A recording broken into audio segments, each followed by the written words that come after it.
Đây là ông thị trưởng. This is Mr. David, the mayor of Ansonia. Welcome. Yes. Yeah, today we prepare for raising up the flag. Absolutely. Oh, thank you, Mr. We'll do that Mayor. every year. In my remarks, I'll let you know. Chúng tôi chuẩn bị để kéo cờ lên. Yeah, I'm gonna come. I come every year. I had some other things to do, but I'm gonna come to that.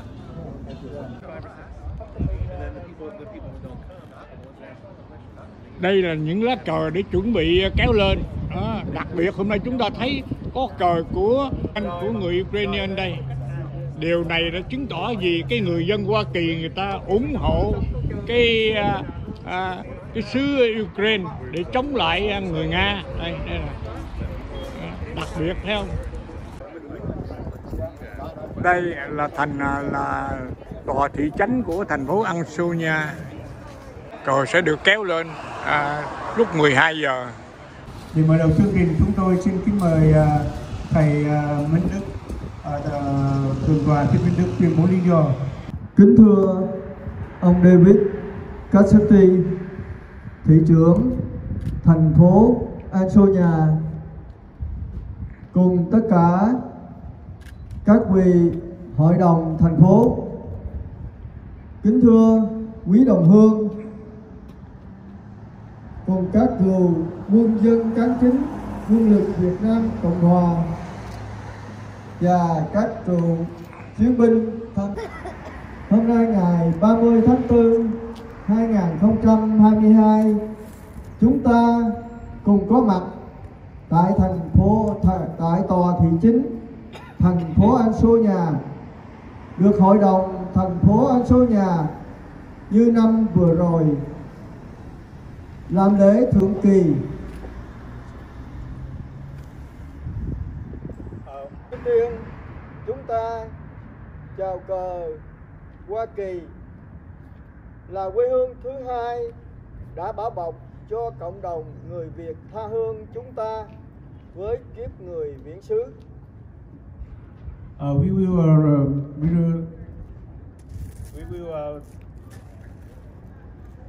will sing about national anthem. The United States take care of Vietnamese referee in the many years ago.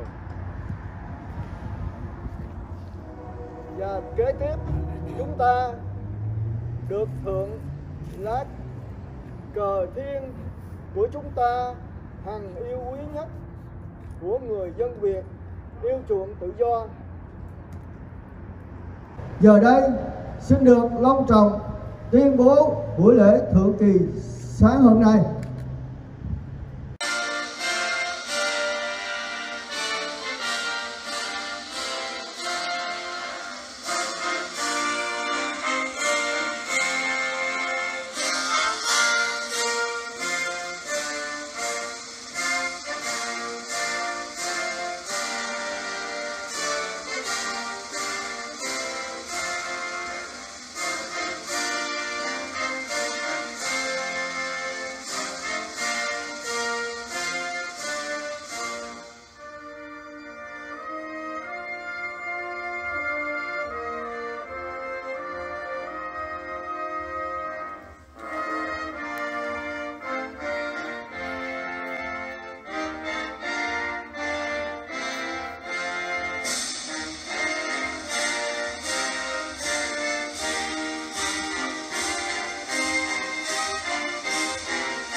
đây làm phút mặc niệm để tưởng nhớ các vị tiền nhân có công dựng nước và giữ nước.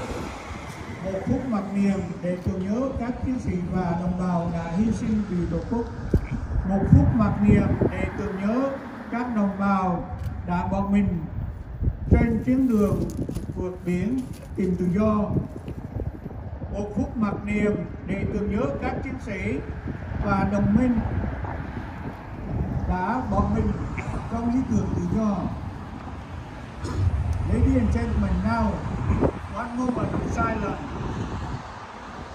to remember all our predecessors build and protect Vietnam. Remember our soldiers,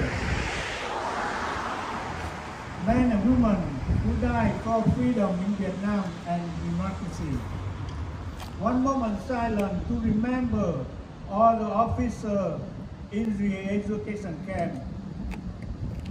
One moment silence beginning.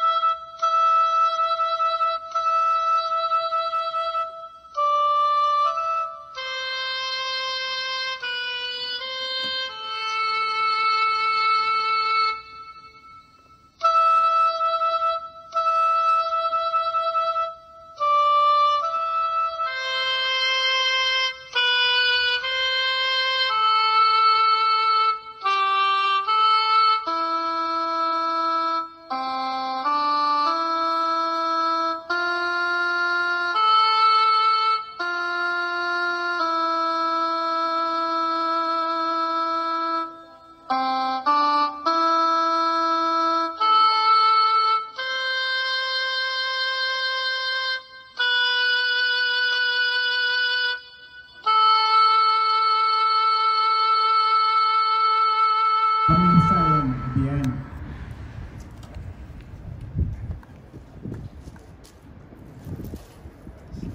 Now we would like to introduce the mayor.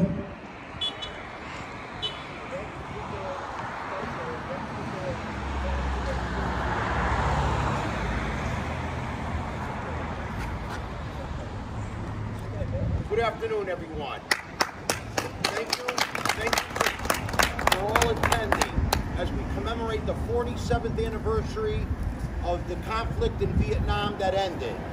Let me tell you something. In my lifetime, that was the war in my lifetime. I was 14 years old when I watched on the news as Saigon fell to the communists. I saw the aircraft carrier Nimitz out in the South China Sea as they were throwing the helicopters off the airplane. $1 million pieces of equipment. We were rushed out of there. But as President Gerald Ford said, peace with honor. That's what he called it. Peace with honor. That was a conflict that started in 1955 and ended in 1975.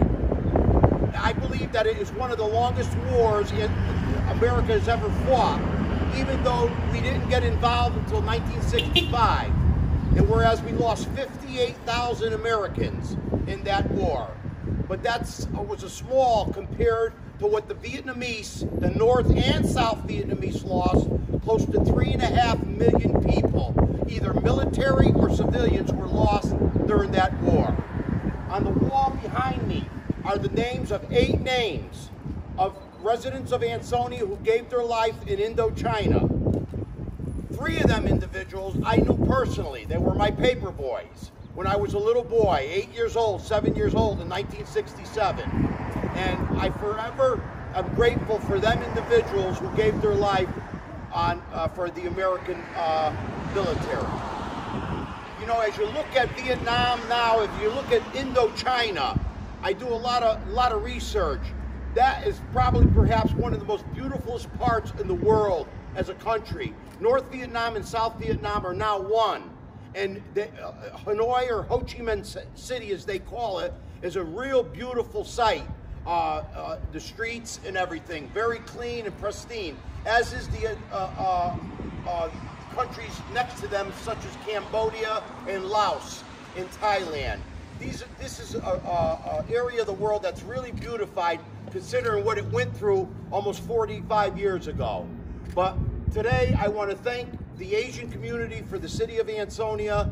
You are always welcomed here to take part in the flag raising of the Vietnamese flag to commemorate on this special day on April 30th.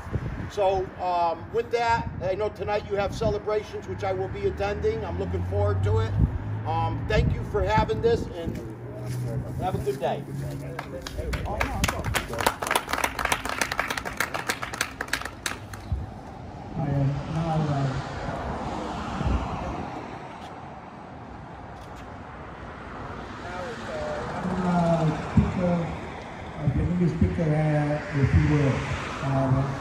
Bây giờ xin mời anh Thành lên phát biểu.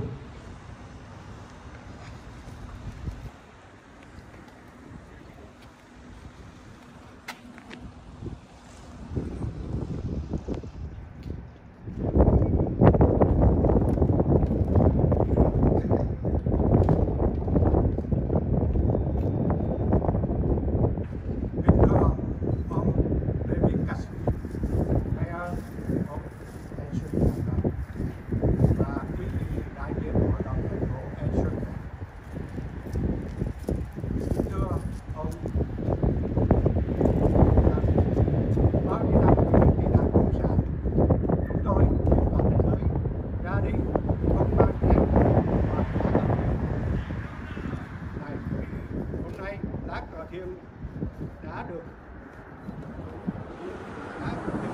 hội đồng thành phố Ansonia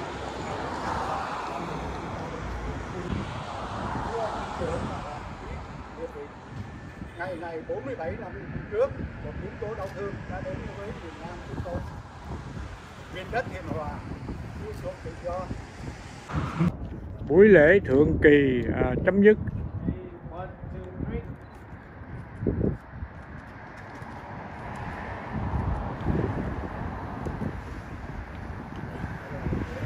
Ông thị trưởng và hội đồng thành phố cùng chụp hình chung với thầy Thích Minh Đức, và chúng ta đem hoa đến tưởng niệm nơi đài tưởng niệm các quân nhân Hoa Kỳ bỏ mình tại Việt Nam.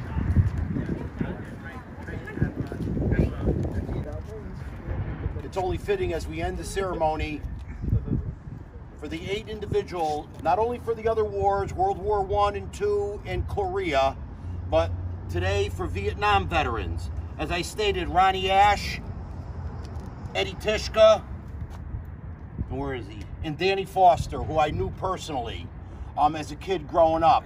They were lost in 1969. I know that Eddie was lost in January of 1969 in Indochina. But we honor them today, as well as the other 58,000 that the Americans lost. If you go down to Washington, D.C., I mean, every time I go down there, I'm very quiet.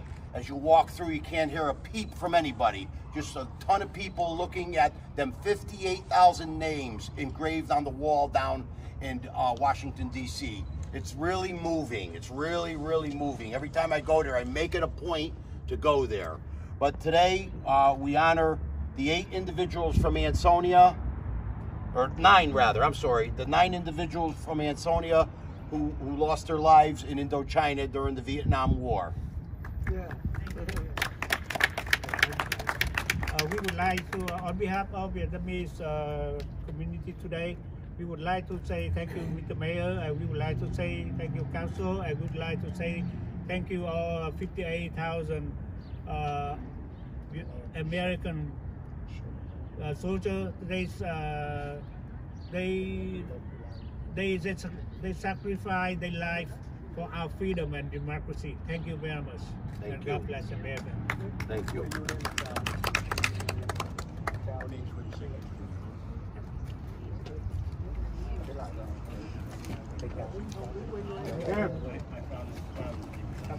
Mọi người đứng nghiêm chào những cái người Hoa Kỳ đã bỏ mình hy sinh tại Việt Nam.